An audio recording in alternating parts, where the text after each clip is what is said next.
You are listening to HOA Boardroom Battles. She said hearing, and I said show me the rule. A fence panel leaned against my garage, and Judith yelled that storing materials was a violation, and she was adding it to my file. I am not leaving until I see compliance, she said, standing on my driveway with her clipboard and that smug look she always had when she thought she caught someone. The panel had been there for maybe 20 minutes while I grabbed water inside, and now she was treating it like I had dumped a mattress in the street. I looked at her, and then at the panel, and then back at her. I worked nights as a fire alarm technician, so I was running on about 4 hours of sleep and zero patience. Judith Roberts was the gate access administrator for Brookhaven Greens Association here in Missoula, Montana, which meant she controlled the neighborhood entry codes and loved to abuse that power whenever someone pushed back on her made-up rules. She had shoulder-length straight brown hair with a side part, a purple windbreaker with the hood down, and a blue visor that made her look like she was about to run a 5K but never would. In one hand, she held a glove box envelope of certified slips with no readable text showing, and in the other she gripped a pen like she was ready to write me up for breathing wrong. I had just started building a fence along my back property line because the old one was rotting out and the posts were leaning into my yard. The project mattered because I was in the middle of a big contract installing a 12-building fire alarm retrofit downtown, and distractions could cost me real money if I missed deadlines or had to babysit HOA nonsense instead of managing my crew. The fence was supposed to be a simple weekend fix so I could focus on work, but Judith had other plans. "This is not a fence, it is an encroachment," she said, tapping her pen against the clipboard. I stared at her. The panel was not even installed yet, it was literally just leaning there. She did not care. She flipped a page on her clipboard and showed me a pre-filled violation form with boxes already checked, my address written in, and a date from 2 days ago. I had not even bought the materials 2 days ago. "How do you have a violation dated before I did anything?" I said. She smiled and said the HOA can backdate compliance issues if the board determines intent. That was not a real rule, and we both knew it. I felt my jaw tighten. "The survey stakes keep getting moved and I need daylight photos before it happens again," I said, pulling out my phone. She stepped closer, blocking my angle to the panel. "Make it public, she loved watching people get embarrassed," she said. I did not chase her accusations, because I already had the receipts. I had been documenting everything since the day she started messing with my contractor parking 2 weeks ago. Judith loved selective enforcement.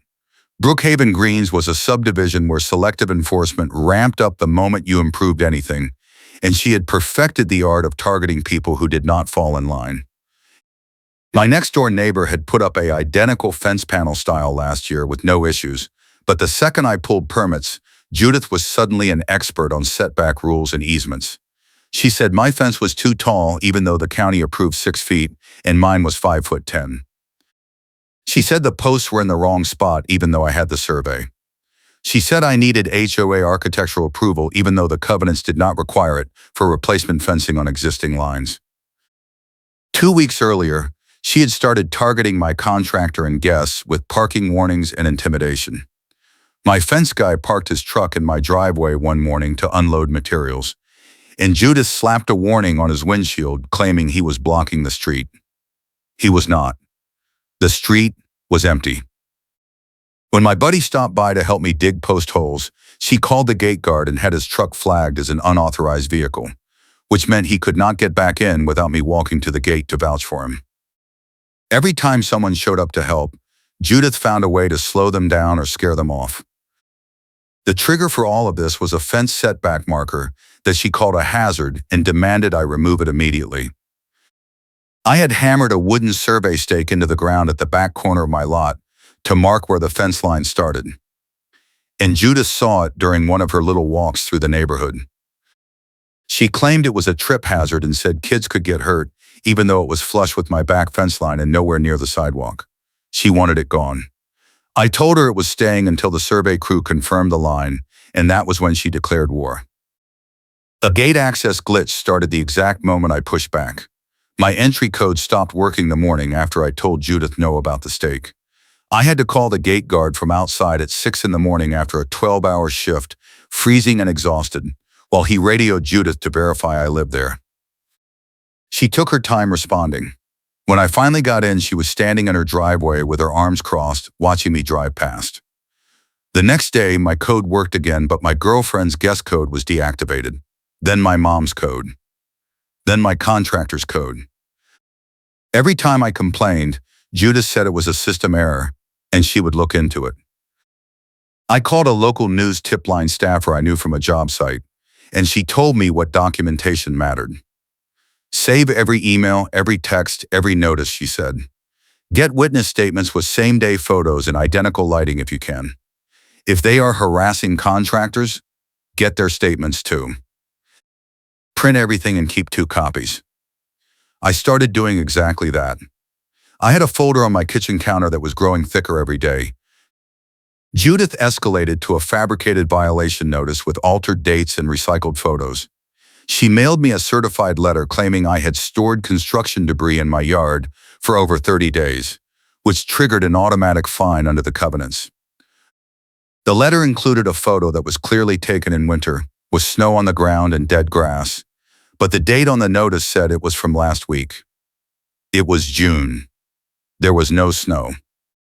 I took the letter to my neighbor, an older guy named Frank who had lived here for 15 years and hated the HOA as much as I did. He looked at the photo and laughed. That is from February, he said. I was out here shoveling that day and I saw her take that picture of your yard. She has been sitting on it. Someone moved a notice onto my door to frame me as late, and Judith pretended she was shocked. I came home one evening to find a violation notice taped to my door with a date stamp from 5 days ago, even though I had checked my door that morning and nothing was there. The notice said I had failed to respond within 72 hours and was now subject to escalating fines. I ripped it down and walked straight to Judith's house. She answered the door with her visor on and that same envelope of certified slips in her hand. I held up the notice. This was not here this morning, I said.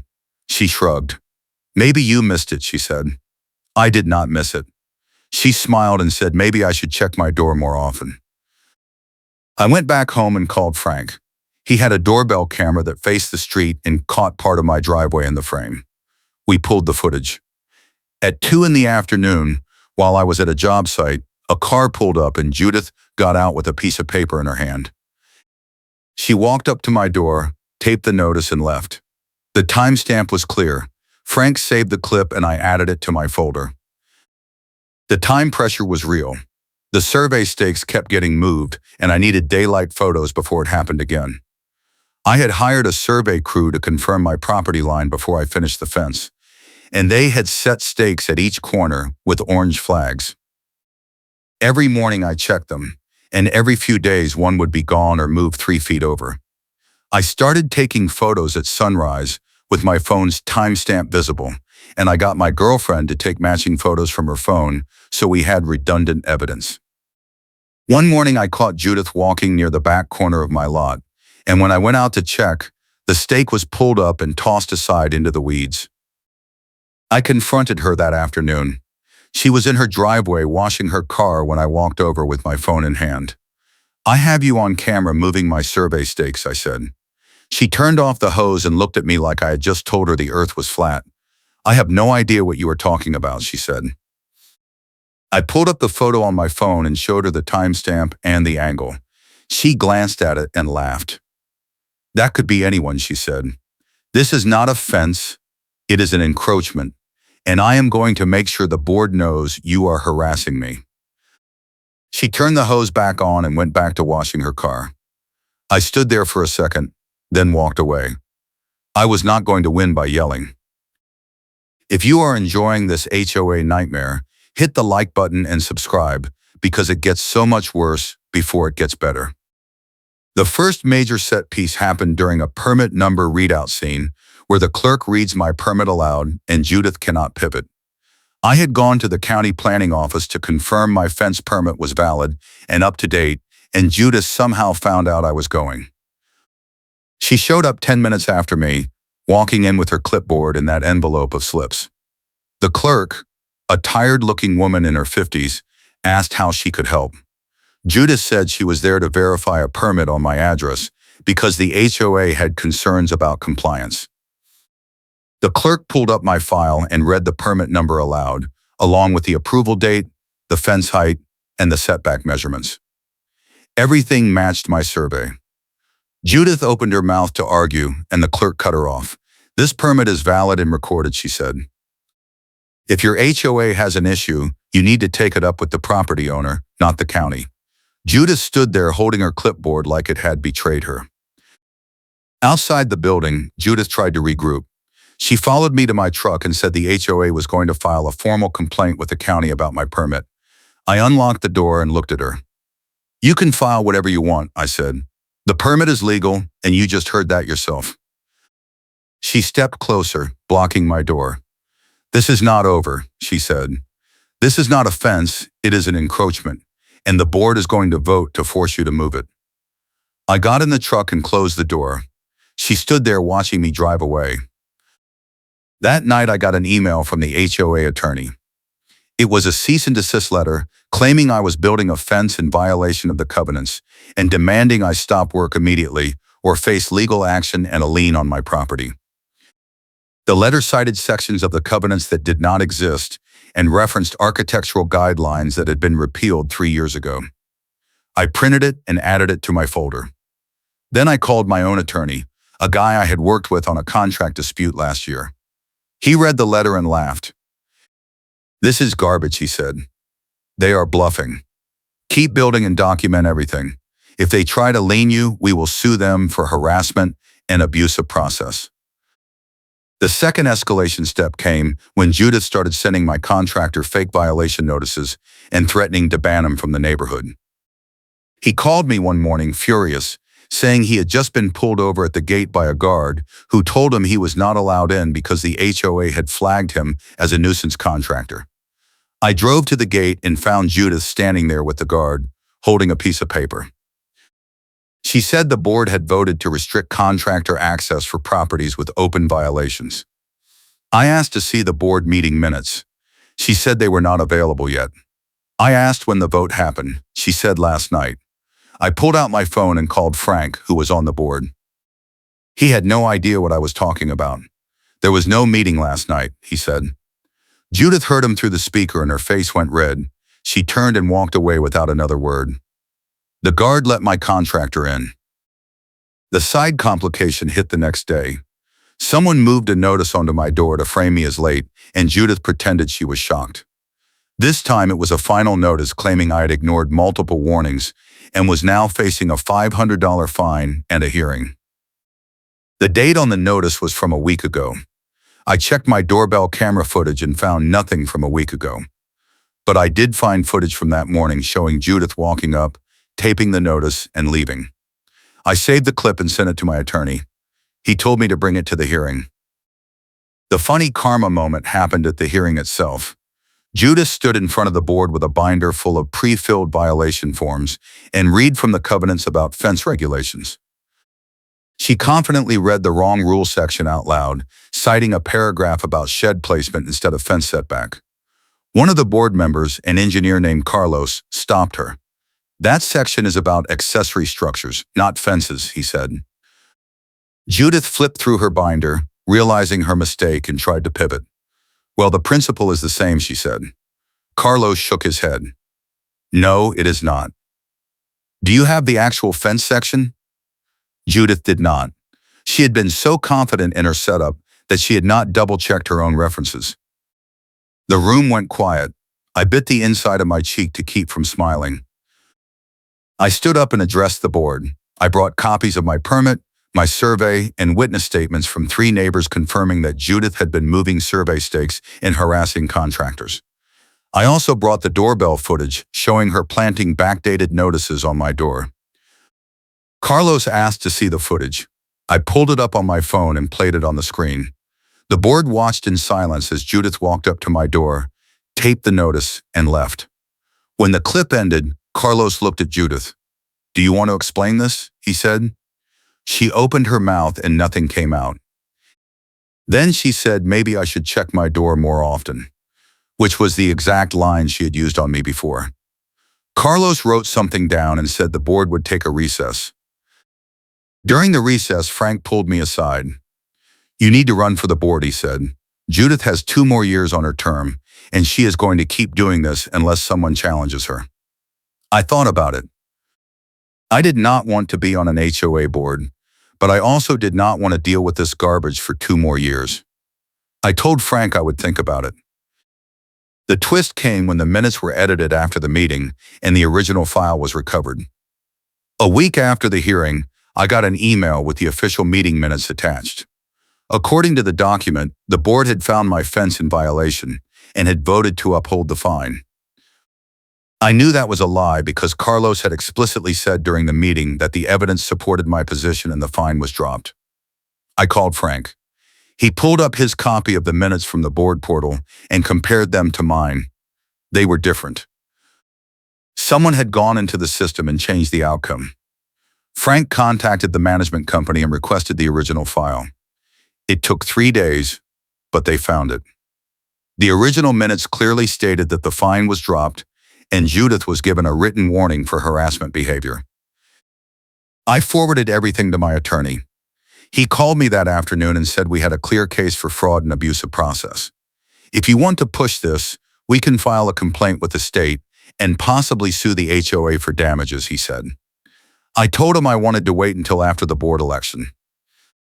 If I could flip the board, the whole problem would solve itself. If not, we would go nuclear.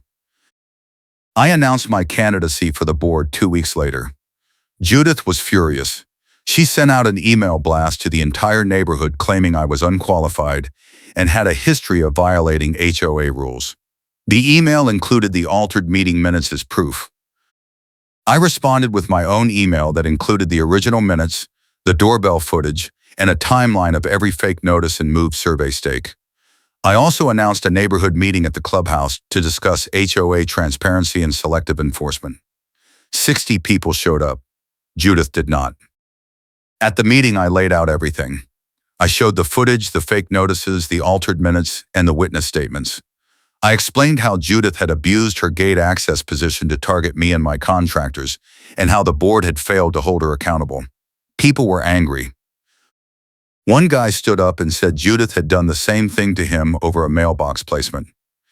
Another woman said Judith had threatened to tow her daughter's car for parking in a guest spot.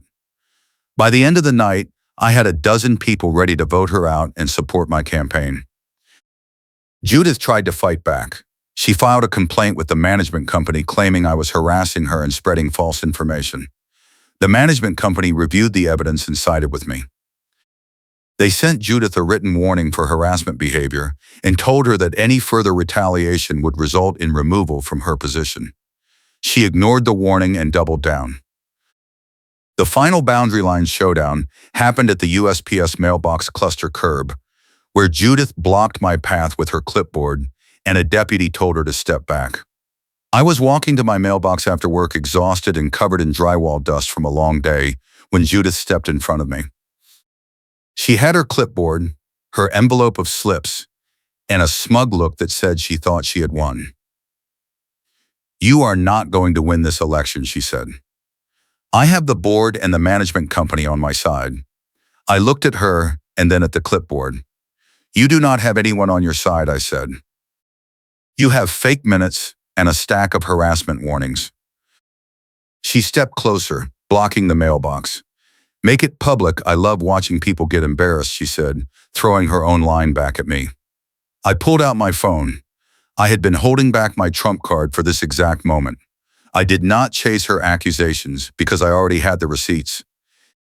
I opened the screenshot of the HOA group chat coordinating retaliation and hit play on the audio recording I had made of the board recess where Carlos and Frank discussed how Judith had been manipulating records for months. I played it on speaker outside the mailbox cluster so neighbors heard it in real time. People stopped walking and turned to listen. Judith tried to grab my phone and a deputy who had been parked nearby got out of his car and told her to step back. She backed up, her face red, and started yelling that I was recording people illegally. The deputy asked if I had consent for the recording. I said it was recorded in a public meeting with notice. He nodded and told Judith to leave me alone. She stood there holding her clipboard like a shield, then turned and walked away. The election happened 2 weeks later. I won by a landslide. Judith lost her seat and her gate access admin position. The new board voted unanimously to require actual evidence before fines and to implement a transparent violation tracking system. We also voted to refund every fine Judith had issued in the past year pending a full audit. 32 fines were overturned. The management company launched an internal investigation and found that Judith had been altering records, backdating notices, and coordinating with 2 other board members to target specific homeowners. All 3 were removed. The HOA attorney sent a written retraction of the violation and warned the board about liability if it happened again. My fence was completed without further issues. The survey confirmed my property line was exactly where I said it was, and Judith had been trying to steal a 3-foot strip along the back edge to expand the HOA common area without telling anyone. Judith tried to sue me for defamation. My attorney filed a motion to dismiss and included every piece of evidence I had gathered. The judge threw out her case and ordered her to pay my legal fees. She moved out of Brookhaven Greens 6 months later.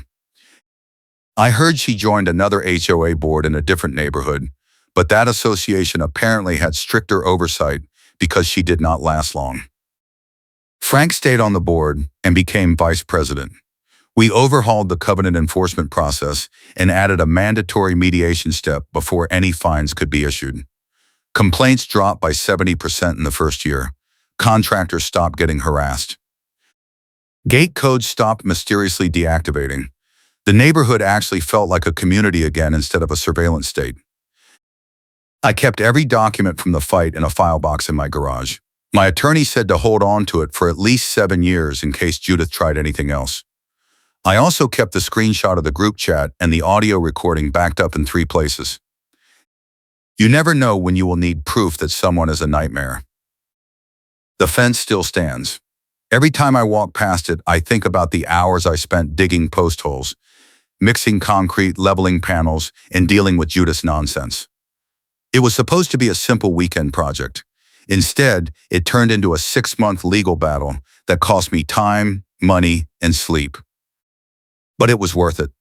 I learned how to fight back against an HOA that thought it could bully people into submission. I learned how to document everything, build a case, and deploy evidence at the right moment. I learned that selective enforcement only works if people stay silent. Brookhaven Greens is a different place now. People actually talk to each other instead of hiding from the HOA patrol. Contractors do not get ambushed at the gate. Notices get delivered properly with real dates and real evidence. The board meets in public and posts minutes that have not been tampered with. It is not perfect, but it is functional.